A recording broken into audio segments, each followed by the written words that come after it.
एक होता है उपयोग, एक होता है दुरुपयोग,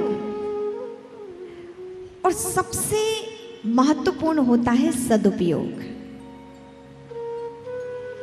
यदि आप उपयोग नहीं कर रहे हैं तो स्मरण रखें कि हम जीवन में प्राप्त वस्तुओं का दुरुपयोग भी ना करें। अति निम्न माना गया है दुरुपयोग ना हमारे द्वारा हो, क्योंकि धन आते ही 10 प्रकार के दोष व्यक्ति के जीवन में आ जाते हैं।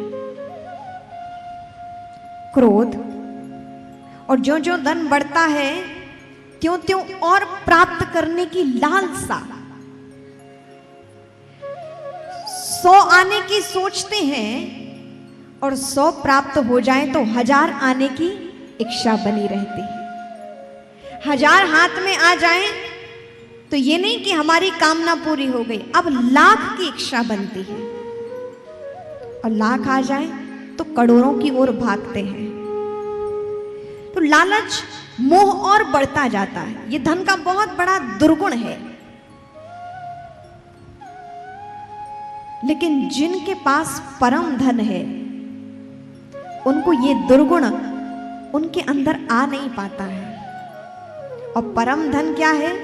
प्रभु का नाम। जिसने भगवान के नाम को संबल बना लिया और फिर उसे सब कुछ प्राप्त है, फिर उसकी मति भ्रम नहीं हो सकती।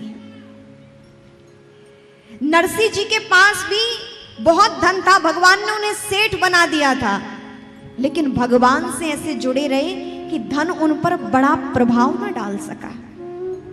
अपितु धन के बहुत बड़े दोष हैं, 10 दुर्गुण हैं। मोह जागृत होता है, क्रोध जागृत होता है, लालच जागृत होता है, संबंधों से दूरी हो जाती है। सबसे बड़ी बात, धन आते ही व्यक्ति अपने संबंधों को भूल जाता है। और आप परिचित भी, यदि आपके पास धन है तो आप परिचित भी आपके अपने बन जाते हैं। और यदि खुद में विकृति आ जाए तो स्वयं के परिचित भी दूर हो जाते हैं। और किसी ने तो बहुत अच्छी बात कही है कि जिनके लिए हम सब कुछ करते रहे वो कभी अपने ना हुए। जिनके लिए हम सब कुछ करते रहे वो कभी अपने ना हुए, और जो अपने हुए उनके लिए कुछ करना ही नहीं पड़ा, और जो अपने हुए उनके लिए कुछ करना ही नहीं पड़ा। तो धन के बहुत दुर्गुण हैं।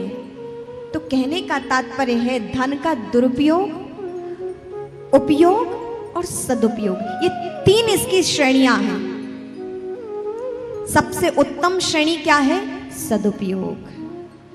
दुरुपयोग, यदि आप उपयोग में लाएं बहुत अच्छी बात है, लेकिन यदि आप उपयोग में नहीं कर रहे हैं और यदि आप सदुपयोग की ओर नहीं बढ़े तो देखिएगा दुरुपयोग अपने आप हो जाता है। इसलिए धन की सर्वश्रेष्ठ गति है सदुपयोग। हम मनुष्य बने हैं तो भगवान कभी ये ना सोचें कि मैंने इसे बनाकर गलती की।